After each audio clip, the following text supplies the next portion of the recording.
Welcome to another episode of the Snap Fantasy Football Podcast, your weekly dose of news and advice that comes to your pocket every single Saturday. Holding it down, here we got Mac, Mark, Scott, and Landon. Enjoy today's show. Oh my goodness, DeAndre Hopkins is an Arizona Cardinal. This is crazy, guys. NFL free agency is just off the charts right now. Landon, what are your thoughts on this move? Mackenzie, this trade is a little mind-boggling. I've seen on Madden, they would not even accept this trade in the simulator. So something must be up. It's hard to find a silver lining in this trade offer. It's great for Arizona. They have the best wide receiver in the game right now. And, I guess if you go back 2 years, the Houston Texans have the best running back in the league, but unfortunately that's not the case anymore. Scotty, what are your first reactions to this trade? You have a lot of Houston Texans friends. Are they okay? Have you checked up on them lately?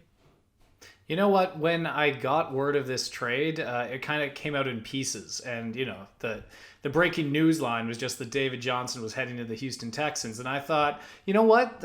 That makes sense. That they're looking for that, real number one running back. And he'll fit in nicely there. And maybe he'll be in for a good year. Then I heard what they gave up. And I just, I did have to check on my friends. And they're in full mutiny mode right now. I think they're going to change what team they cheer for. Because if they had just given up a role player or maybe some draft picks, they'd be a good-looking team going into next year. You lose DeAndre Hopkins, I don't get what the plan is. They're a rudderless ship. And Arizona absolutely wins this trade hands down. And it's not even close. Mark, if you could outline this trade for the listeners and give us your first reactions. Yeah, so for me, just looking at this, I was shocked that someone like David Johnson just drew such a high price tag. We are looking at a guy who definitely has had some great years, some number one status even at times. But the price tag of DeAndre Hopkins for him is about as steep as they come, because to me, DeAndre Hopkins is the best wide receiver in the game, and he is respected accordingly. And for me, I feel like DeAndre Hopkins was a real identity piece for that Houston Texans team. And without him, they really don't have that identity. I don't know what the source of the trade came from, but that was just an ill-advised decision from the team. And we know that DeAndre Hopkins will get the ball and make things happen wherever he ends up. But David Johnson, on the other hand, I don't really put a lot of stock in him these days. He has been a letdown type player. I know that the Texans are always they're seeking for that answer, right? And to me, looking at this at first glance, David Johnson is not that answer like some other players could have been for them. Mm-hmm. Yeah, this isn't 2016 anymore when David Johnson was the best running back in the league for fantasy purposes, had 1,000+ rushing yards, almost 1,000 receiving yards, 20 touchdowns. He's not the same guy. He's been unhealthy. He's been underwhelming. Some of it has to do with coaching, but like you said, Mark, I don't understand how he warrants such a big price tag. To me, this whole situation with the Arizona Cardinals, the hype is going to be off the charts.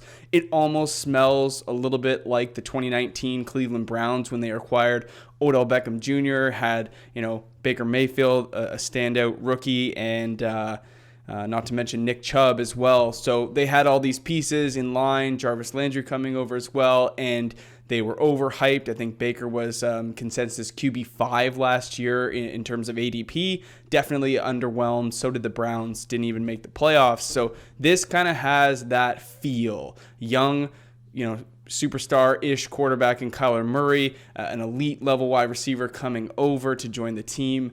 It just smells like that. And I don't know. Guys, tell me, am I out of line with this comparison, or do you think that I'm maybe onto something here?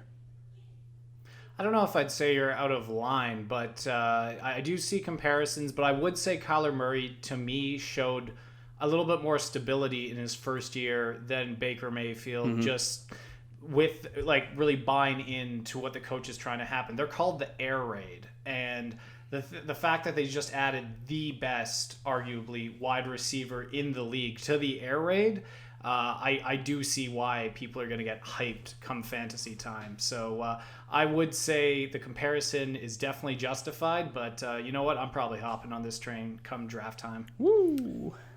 Now, Scotty, Hopkins, or I'll go to Mark. DeAndre Hopkins had 150 targets last year. He was widely considered to be the number one wide receiver in fantasy football. Had a significant target share. The closest secondary receiver was actually Will Fuller with 71. Would you consider Hopkins as the number one wide receiver in fantasy football going into next year? Would you say yes or no? If so, who would be your number one guy? So that is a really good question. I think there's no human way that he could sustain those numbers. First of all, because the receivers around him in Arizona are actually ones that can stay healthy for the most part. Whereas in Houston, we knew that he was going to be that rock. He was going to be the one to stay healthy. And on almost any third down, any yardage, any clutch point in the game, he was going to be the one getting it. Now, I think in Arizona, there are a lot more options that Kyler Murray has. Kyler can do it on his own, not that Deshaun couldn't. Kenyon Drake showed a lot of explosive speed in the backfield. Christian Kirk, he's a great player. John Brown, great runner. We've got a couple of young guys in Andy Isabella, Hakeem Butler, who didn't even break out of their shell. There's no way that Hopkins will be able to put up 150. Was it 150 targets? Yeah. Is that what you said? Well, Yeah. so he I had don't a think he'll be, he had a 30% target share when he was with Deshaun Watson. Yeah. Well, and see, that's bananas, and obviously he's got to be respected. He is going to be, I would say, a top 5 wide receiver. But to answer the second part of your question, Lando, I think Michael T is going to keep his reign and just pound out those top cornerbacks in the league, game in, game out. Landon, why don't you close us out here? What is the upside for the Houston Texans in this deal? Like we've said, mind-boggling. Doesn't really make sense. Deshaun Watson definitely going to be not undervalued. Maybe drafted very, very low compared to last year. He's left with Kiki QT, Will Fuller, Kenny Stills, Randall Cobb. So not a whole lot to throw at. And then their run game got David Johnson, but his health and performance is uncertain. So what's the upside here? The upside is looking a little bleak. Trying to find the silver lining. You have some athletic tight ends. Darren Fells. You have Jordan Akins. That at least have a potential to help be a bigger target for Mr. Watson. But I do see with this move, you could see the Texans target one of these stud rookie wide receivers, whether it is Jerry Jeudy or CeeDee Lamb. Mm-hmm. Those two guys have been compared to Deshaun Watson in pre-draft comparisons. So if they manage to snag one of those guys, I think that would be a great fit. The Texans did not want to pay DeAndre Hopkins. But I'm getting everyone mixed up. They couldn't. They did not want to play Watkins for whatever reason, whether it's they don't have a general manager right now. They've got Bill O'Brien. They've got the owners running this team like we're not sure what. But I still think Watson will be a serviceable fantasy quarterback. With the upside and a wide receiver core that's hard to stay healthy, it's going to be difficult to see consistency out of him next year.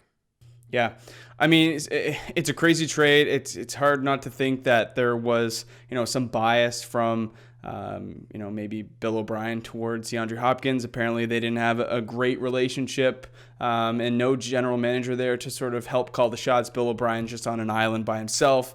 So you wonder if those were any motivating factors in the trade. But I mean, if you can find somebody that thinks that this trade was a good deal, send them over to us. Twitter, Instagram. We just recently rebranded from the Saturday Morning Snap to the Snap Fantasy Football Podcast. So we are now at snap_fantasy on all social media platforms. And if you want to hear the rest of our takes for, Phillip Rivers going to the Indianapolis Colts or Stephon Diggs to the Bills, go grab our podcast. We just released a full free agent frenzy preview there and reactions to those. So you can get us on Apple Podcasts, Spotify, iHeartRadio, Stitcher, wherever you get your podcasts. You can find us there at snap_fantasy. Thanks so much for kidding with us, guys, and we'll see you in the next one.